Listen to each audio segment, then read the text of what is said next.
We have two, Anton O'Malley and Suzanne Mullins, representing the NAPD, the National Association for Principals and Deputy Principals, and we've got Suzanne Mullins from Cork BEC, from the Human Resource Department. Then we've got two second speakers who will speak about the UK, Claire Birch from UTeach, and we've got the famous Packie Bonner.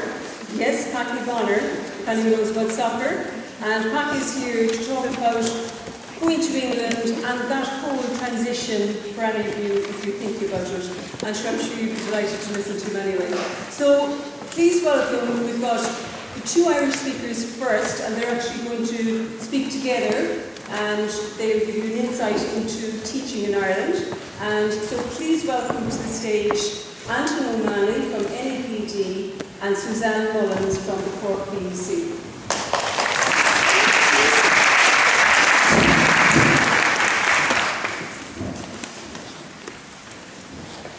Good afternoon, everybody. It's good to see some Irish county people looking for jobs. I see 3 or 4 passengers in my own, which is always good to see. My name is Anton O'Malley. I've been a principal for 11 years, and I'm representing the NAPD here today, and I'm the National Executive. I intend to take you very quickly through the interview process, the preparation for the interview, CVs and so forth. Suzanne is going to interrupt me and talk about the Cork ETB because they have slightly different procedures than we would, and then at the end Suzanne is going to take you through the different types of contracts that you might come across in Ireland. Okay? I suppose the first thing, as I say, is that there are different types of schools in Ireland, and there's the ETB schools, there's community comprehensive schools, there's voluntary schools. Each have slightly different procedures, but at the end of the day, each are looking for the same thing. Each of us are looking for the best person for the job. So what you need to do is put yourself in that position that you can be seen as being the best person for the job that's available on the given day, regardless of what procedures were involved in getting that far. From a personal point of view, I work in the voluntary sector, so the experience I will speak about will be purely from the voluntary sector and how the voluntary sector works. So the process involved in the voluntary sector, there's 2 ways really, there are probably many ways, but there's 2 main ways that you'll end up getting a job in the voluntary sector. You'll end up either getting a job that has been advertised through, that's usually a contract type job, or you'll end up getting substitution work, right? And I hope to address both relatively quickly. So if I start with the process involved in the advertisement and the actual job which is tied into a contract. When I say a contract, it's usually, it could be a leave, like covering maternity leave, parental leave, maybe long-term sick leave, or it could actually be a job where there's a vacancy and will have your own hours and your own subject. All jobs nowadays in the voluntary sector would be on a website called educationpost.ie, which actually has a standard document out there, so you can talk to that maybe afterwards. And that's the same for the, we are now actually an ETB, which is an Education and Training Board. Both the City and County VECs amalgamated last summer, so we're now called the Cork Education and Training Board. So we would actually have 27 post-primary schools under our remit across the whole county, and we have a number of PLC colleges as well. But as Anton said there, all posts are advertised on educationpost.ie as well as on our own website. Okay, so it's very important that you would register for educationpost.ie and keep a regular eye on it. Because quite often people say there are very few jobs out there. But in actual fact, there are lots of jobs out there. The reality is that you need to keep checking right throughout the year. Because the nature of teaching work isn't something that the advertisements go up in August and that's it for the year. Jobs come up on a rolling basis throughout the year where people are getting maternity leave, parental leave, and so on. So if you really are intent on getting a teaching job, you need to keep an eye on Education Post right throughout the year to see what jobs are being available.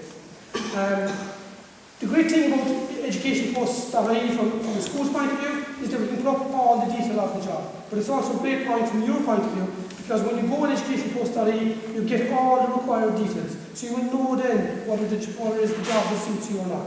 You will get the name of the school, for example. Whereas in the past, when you advertised on the newspapers, you might have got advertisements that would say West Cork School or East Cork School or whatever, and you'd never know where the school was. Whereas now, through Education Post, you know exactly the name of the school, you'll know who are the trustees of the school, whether it's Cork ETB, whether it is Kesh, which is the case of my own school. You will know the exact details of the job, what subjects are being required, what hours are available. You will also be given specific requirements, and this is very important because the amount of applications we get in where people didn't follow the specific requirements that were asked in Education Post.ie is ridiculous.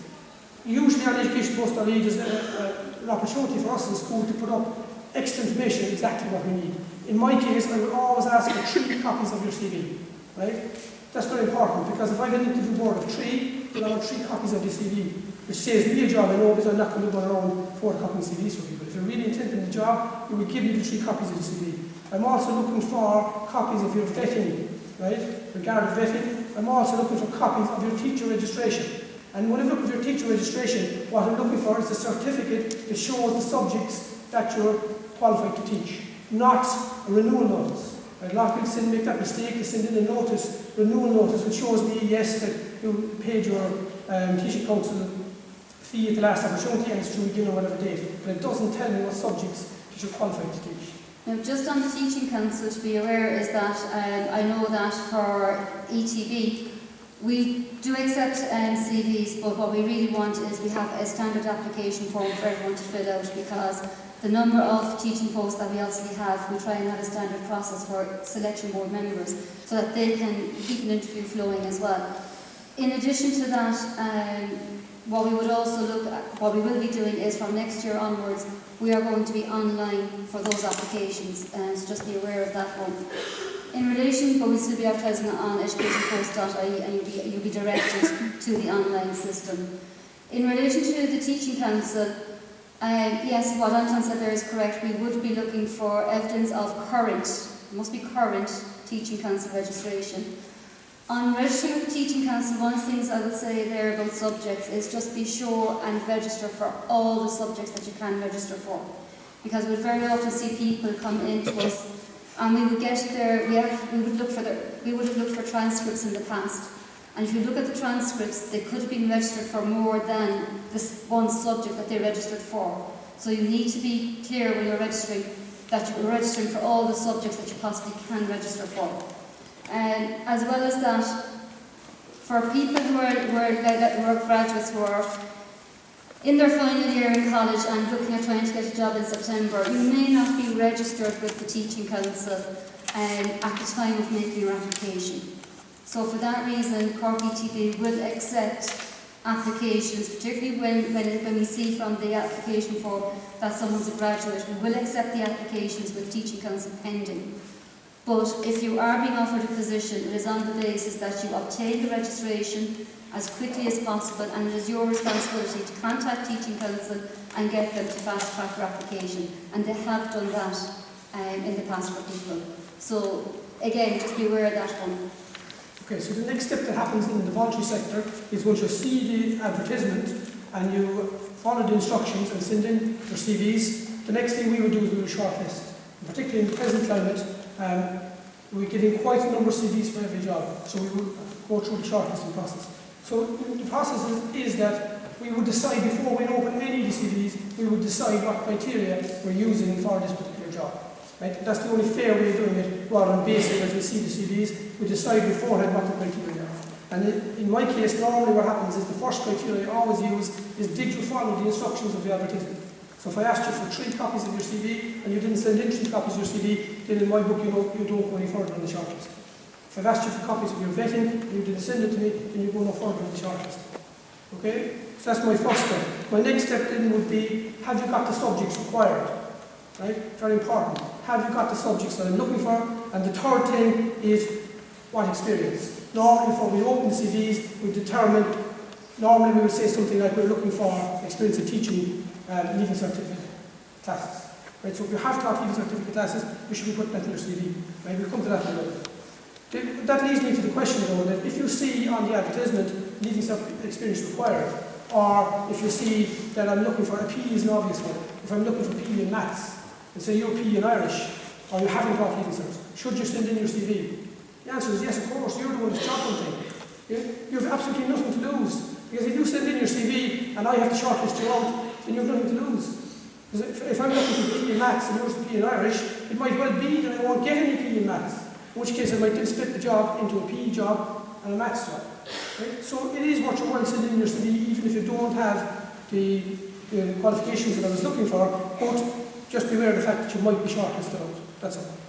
And just on the ETB procedures, we are currently reviewing our recruitment procedures, but there will be shortlisting in it. We have shortlisted in the past, and very similar to what Anton has said there, we would shortlist on qualifications and say, okay, we are looking for a criteria for the post. And again, just be mindful that why I say to you is put down all you can on our teaching council registration is because sometimes between a post being advertised and coming to interview, there may be a different requirement in the school. So while Anton has used the example there of PE and Irish, it may be that we might have just advertised for PE. And it arises that there now is a need for Irish as well. So again, register for everything that you can, but don't, just because it said doesn't have your full range of subjects in an ad, don't discount yourself because things can change, but shortlisting is a feature. Okay. The next thing I'm going to take you through very quickly is you've now gone past shortlisting, and I'm at the point where I'm looking at your CV.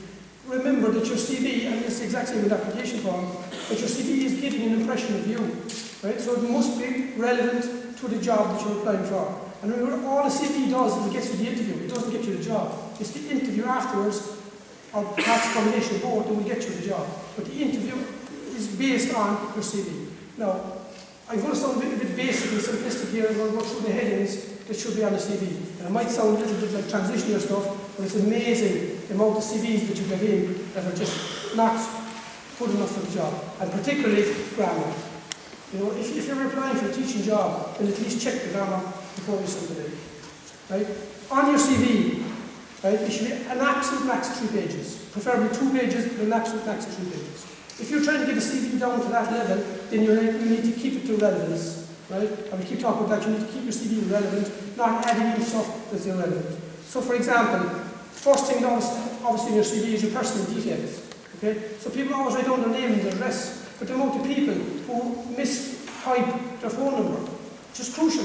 If you're putting down your phone number for the job and you hit one digit, which could easily happen when you're typing, right? Please check your CVs, because if I'm ringing somebody on that number, I'm not going to keep ringing all day long, right? So check that the number is correct first of all. That leads me to another point. If you have applied for the job and the closing date is, say, Wednesday or whatever, and your number is on it, then keep your phone handy, because if I'm shortlisting on a Wednesday or Thursday, I'm not going to keep ringing somebody. So if I'm ringing somebody 3 or 4 times and they're not answering, I just put them one side and I continue down through minutes. Okay, so just make sure of that. Under personal details, it's amazing the amount of people that write down irrelevant stuff. Like, for example, that they're married or single. It doesn't matter to me whether you're married or single. But what I am interested in is your teaching council number. Or some people don't write that down, right? Now, you would, through a process, you would send in your teaching council anyway, but later on, maybe if you're just handing in your CV and not handing in your teaching council, make sure you put your teaching council number on your CV. It's a very relevant piece of information that people forget and still put down irrelevant information instead. The second thing, obviously, then comes your education and your qualifications, right? What qualifications have you? In reverse chronological order. Again, here, people use up large portions of their CV by writing down the number of subjects that they did in their leaving cert and the grades they got in each of them. I'm not overly bothered about the grades you got in your leaving cert, because I'm now assuming that you're qualified and you're a qualified teacher. So I'm not overly bothered about your leaving cert grades at this point. On the other hand, if you're applying for a French job, for example, and you got an A in French in your leaving cert, then I'll be putting that in my CV, that I got an A in French in my leaving cert. But what I am interested in is, what grade did you get in your teaching practice? So the amount of people who neglect to tell me the grade they got in their teaching practice, who will tell me that they got a B in Honours Irish, and they're applying for some other type of job. Okay, so make sure that your qualifications are in order and are relevant and up to date. The next thing is experience. And I'll speak a little bit more about experience later on. But very, very important that when you write down, people write down work experience. What I'm interested in is your teaching experience, not your work experience. Work experience is something you do in secondary school. Right? For this particular job, I'm interested in your teaching experience. What experience have you had stacked with your most recent teaching? And people neglect as well to write down. You should write down, make a simple grid for yourself. What school were you in? What dates were they? What capacity were you in? Were you in contract or substitute? What subjects did you teach? And to what level did you teach? Right? If you give all that information, you have a far better chance of getting an interview than somebody who just simply writes down 2012, 2013, school dates. Right? It tells me nothing. What I want to know is what levels you had, what subjects you had, what capacity you were in. Right? Now, just on the whole area of your work experience, It depends on the post that you're actually applying for. The core PTP, well, I said there is the 27 schools and the further education colleges which recruit teachers. There is also another range of centres. There are youth reach centres. It will be teachers going to youth reaches. But we have resource people who work in youth reaches. Many of those are actually qualified teachers, but the resource contract is a completely different contract, but it does contain teaching in there. We'd have other areas as well where we'd have people going into. So in those areas, sometimes other alternative work experience may be relevant. An example is that, if we're looking for a woodwork teacher as a resource person, we may be interested to find out, have they actually worked in another setting? Have they worked in a setting where they're involved with young people, because a youth reach is dealing with early school leavers? Have they got experience? We may be looking for some industrial experience, because it's not a pure woodwork teacher. We're looking for someone who can teach them more about the construction industry as well. So it depends on what you're going for, whether you put in other work experience or not. But what Anton said there is quite correct. If it's a pure teaching position you're going for, don't forget your teaching work, because that is what very often you could be shortlisted on. Yeah, and that's very important that you keep your CV relevant to the position that you're going for. Like Suzanne said there, you could go for a very different position in the ETB than you'd be going for in the voluntary sector. So you need to keep your CV relevant to that. Somebody asked me earlier there, should you put down that I worked in it as a general operative in a factory? Again, it depends on what job you're going for. Suzanne said you could go for a particular type of job in the ETB where that would be very useful. If you're going for a teaching job, with me, I'm not interested that you worked in a factory. But what I am interested in is your teaching experience. But the next heading you should put down is other work experience, after teaching experience. But what I'm interested in there is other relevant work experience. For example, if you were an art teacher and you run an art camp by night time or weekends or in the summer, then that's very relevant work experience. It's not teaching, but it's very, very relevant work experience, because it shows me that you have worked with young people and that you're capable of working off your own initiative and so on. Likewise, if you're a music teacher and you run a music camp or you run music classes, it's all very relevant work experience. Far more relevant than you spent the summer in America working in a bar on the beach. Right? Because somebody write all that down and forget to tell me that they have coaching experience, for example. That is very important experience that's well worth it. So after other experience, the next time I'm interested in is what other professional development have you undertaken since you qualified? Especially if you're around 3 or 4 or 5 years, we need to know what other professional experience have you taken up, what development opportunities. For example, have you done one-day courses on the new junior cycle? Have you done courses on project maths? Stuff like that. You might have done courses as part of your MQT training with your education centre. Very important that you write that down, because what you're looking for in the CV is to give yourself an edge over the next CV. So if you've done professional development courses that you feel are relevant, put them down. But again, that are relevant. Right, the last thing, or the second last thing that I'd like to say in the CV is what are your achievements and interests.